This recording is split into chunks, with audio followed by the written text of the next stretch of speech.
People, it's me again with another video. I wanted to share some more stories and testimonies, but this one's not mine. This one, I witnessed this with my own eyes, and so let me share this with you.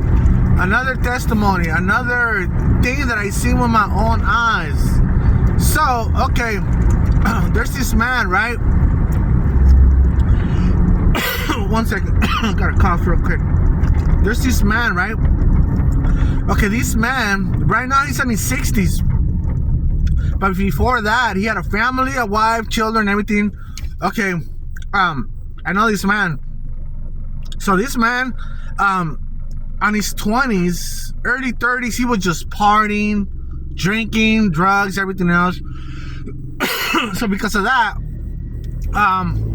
his wife left him, kids, everything. So he's by himself. Now the wife was with the kids somewhere else. Anyways, he kept on partying his way, all the way, his life, career, everything.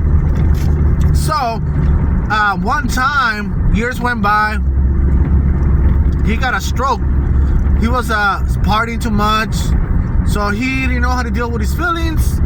So my wife left me, kids, no longer with them, and so he'll do some more stuff. He'll slam some dope, drink, everything. So that was his escape and his trap in his jail, you know. So, all right. So one time, doing it so much, so many times, years of doing it, he caught a stroke. Got a stroke, so he almost died. He survived that one, so that scared his life away. He was in the hospital for a long time until he recovered. All his face was like completely, like, got all crooked. He couldn't walk. He got really bad. So he recovered. Months went by. He got recovered. So that made him not to do that anymore. So he's free from that now. You see how it is. You know how something terrible has to happen sometimes, in order for us to be free from some addictions, or something terrible has to happen to us, so that way we could like get straight, you know, or get this fixed. So sorry, sometimes I can't look at the camera. I'm trying to focus what I'm saying, also trying to remember the story, the driving and all that stuff. So I gotta look at my surroundings too, make sure I don't ran someone over. The driving, make sure I don't crash, everything. So sorry about that if I can't look at the camera straight all the time. Most of the time I'm doing videos driving. But anyhow, let me continue with the story. So okay, so this guy got sober now. He got sober, clean, sober, everything, so he's doing good. So all the damage that he has done, he messed up his liver. So he was staying at his daughter's house. So the daughter will rent him like a garage and all that stuff, right? So he was living there. So he got cancer, all kinds of stuff for all the stuff that he was doing, you know, his previous life that he had. So he had cancer in his liver, all kinds of stuff, diseases and all kinds. So he was fighting all of that. So he was kind of like winning and losing. So they told him that he needs a liver transplant. So so what happened was his doctors over here, I'm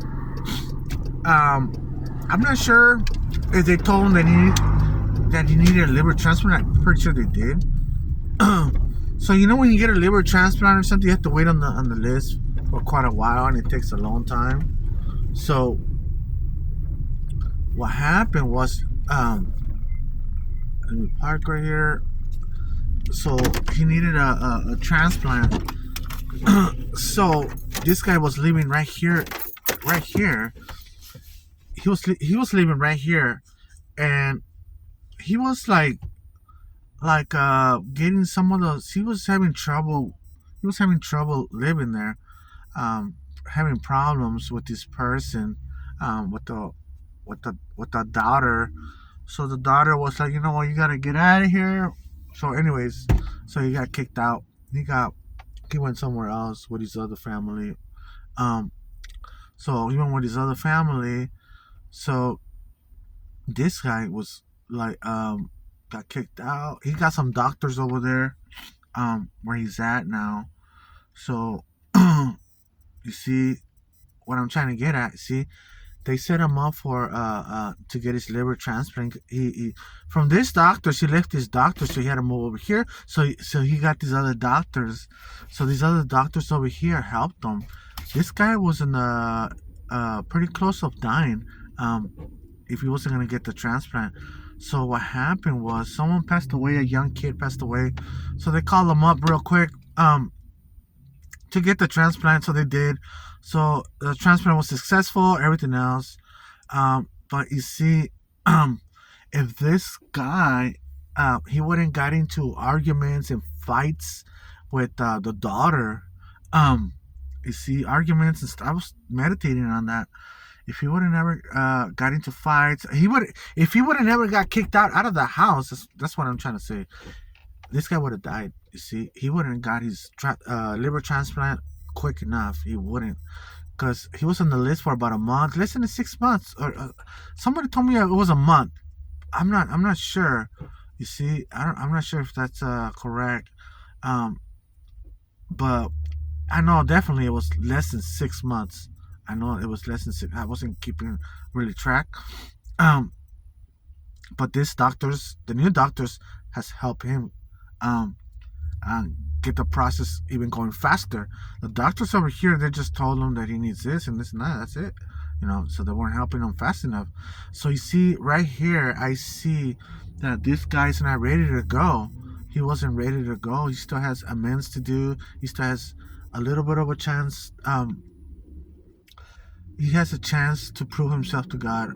Like I was saying, but you will say, "Oh no, grace to faith and all this other stuff." No, you have to prove yourself to God. Um, that you want life, that you don't choose sin or the witchcraft. You choose life. You choose Jesus. That's your test. So what happened if he would have never got into an argument with the daughter or anything? He would have never got kicked out. This guy would have died. So you see, God, you see, you put God in this, and it wasn't time for him. God gave him a chance because this man has sons and a daughter, and he has his brothers and sisters. So God gave him a chance.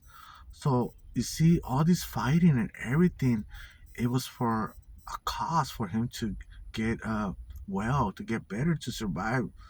God gave him a chance. But you're gonna say, well, God doesn't. He doesn't. I said, give liver transplants to people and this and that, right? Um, or blood or all this stuff like how Jehovah's Witnesses teach. Like, no, we don't do that. That's idol stuff and this and that. Well, God's the one that decides, not a religion. You see. So in this case, it's amazing because God gave him a chance. Like, he would have died if he would have stood there comfortable, but instead there was fights going on and all this other stuff and you're stealing money from me, when the case was not even that, not even this person was not even stealing anything or nothing.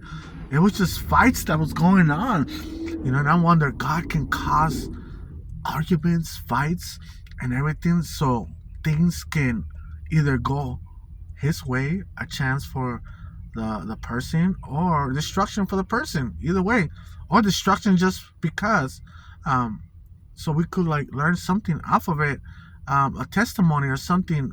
It's a lot that embarks all this stuff. So I think about this situation and the situation that occurred. And this guy is well live now. He's kind of trying to draw close to God, but he doesn't really know how. So sometimes I tell him stuff, I preach the word to him a little bit, and sometimes he's shocked of the things that I'm saying. I'm not gonna tell you lies. I'm not here to tell you lies or fabricate lies or twist scriptures, like, or sell you scriptures. Everybody else these days are just selling scriptures, like, hey, can I get two for, like, we go to the taco stand, can I get 3 tacos to go? Oh, thank you. How much is it? Like that. I don't sell tacos here, man, or scriptures.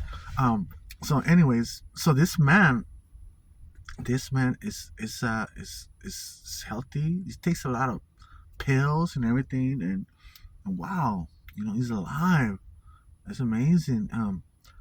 God preserved this man for a reason. Give him a little chance. He messed up all his life in habits and everything else. And I talked to him before deeply, and I told him, when you were on that and you lost your family, did you ever thought about your children? He's like, oh hell yeah, I did. So I kept on doing it some more. Like, I was like, oh wow. Like, wow.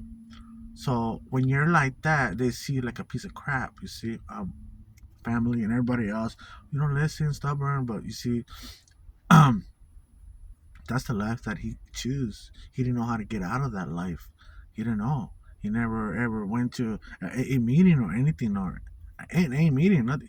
He never took counsel from no one.